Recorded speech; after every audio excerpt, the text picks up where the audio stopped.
Halo teman-teman, welcome back. Saya Fortune dan hari ini kita akan bahas tentang sesuatu hal yang mungkin kalian jumpai tiap hari di portal YouTube, di portal berita, atau dimanapun di media sosial manapun, yaitu clickbait. Pasti kalian penasaran, clickbait itu apa sih? Yuk kita bahas. Clickbait adalah salah satu strategi media online untuk menarik perhatian audiens. Mulai dengan judul yang dilebih-lebihkan, cover yang dilebih-lebihkan, yang akan membuat para audiens mengklik berita atau video atau konten apapun yang akan mereka sebar. Contohnya di Indonesia kayaknya ini booming banget deh. Misalnya setelah ini kalian buka di portal berita atau di YouTube, pasti kalian akan menemukan misalnya heboh, bla bla bla bla bla. Kalian pasti penasaran kan? Atau konten mistis dihiasi dengan cover-cover yang serem, tentu saja ada pocong, tentu saja kabut tebal. Ternyata setelah diklik, isinya biasa-biasa aja. Nah, ini salah satu strategi media online. Lantas kenapa sih sampai sekarang masih dipakai strategi kayak gini, strategi clickbait? Nah, ini adalah sebuah fenomena media massa.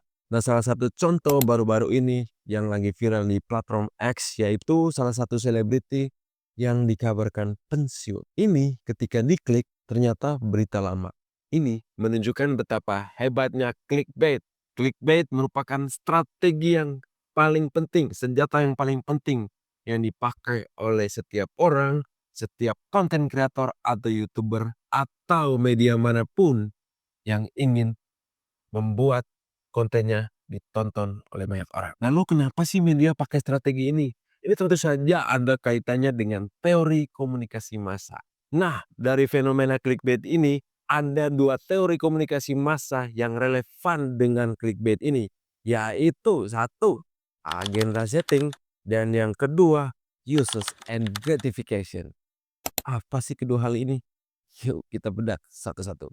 Pertama, teori agenda setting. Teori ini dikatakan bahwa bisa menggenggam pikiran kita. Bukan cuma ngasih info, tetapi mereka bisa menentukan berita mana yang paling penting. Nah, peran clickbait saat ini adalah super ampuh untuk agenda setting. Misalnya isu-isu viral di Indonesia, kasus perselingkuhan, kasus fenomena alam Indonesia, atau drama artis Korea.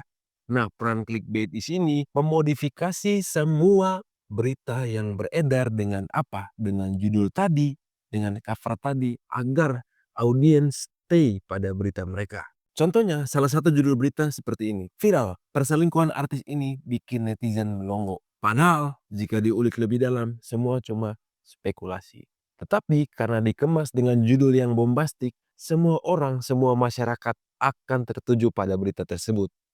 Nah, peran clickbait di sini sangat penting. Yang kedua, teori uses and gratification. Teori ini memanfaatkan kita yang sering mencari informasi, hiburan di platform manapun. Misalnya, kamu lagi scrolling Twitter, scrolling TikTok, scrolling Instagram, pasti kamu menemukan judul berita yang kayak gini. 10 fakta mengejutkan tentang bla bla bla bla. 7 fakta penting, 7 hal penting tentang bla bla bla bla. Teori clickbait sudah diterapkan di uses and gratification. Contoh lain juga di YouTube, misalkan challenge makan cabai terpedas yang lagi viral. Pas diklik, ternyata tahunya itu-itu aja. Sambelnya, cabenya, itu-itu aja. Peran uses and gratification di sini, mereka tahu kita mencari hiburan. Mereka tahu kita mencari informasi. Jadi, clickbait berperan penting di uses and gratification. Dari kedua teori ini, terus apa sih dampak bagi kita penikmat media sosial, bagi kita audiens dari clickbait ini? Di satu sisi, clickbait berperan penting di media online untuk survive di tengah persaingan yang ketat. Mereka butuh buat iklan, diklik dan dapat penghasilan. Tapi di sisi lain, clickbait bikin kita kecewa juga kan?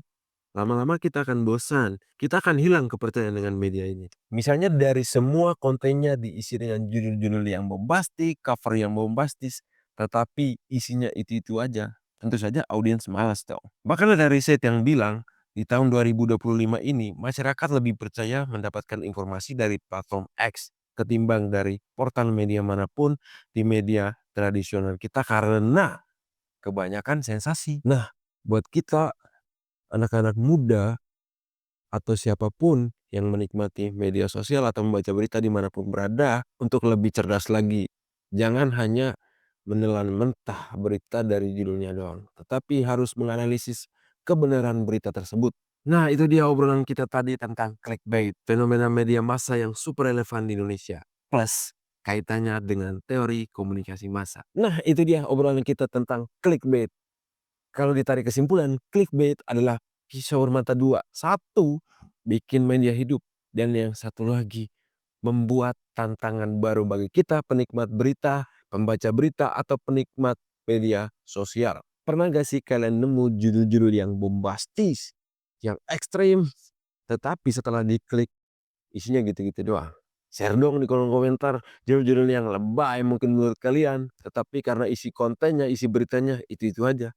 Coba di-share di kolom komentar. Setelah berapa menit obrolan kita, saya Fortunius Jawa Ruparera, mahasiswa Undira, pamit undur diri. See you di next video.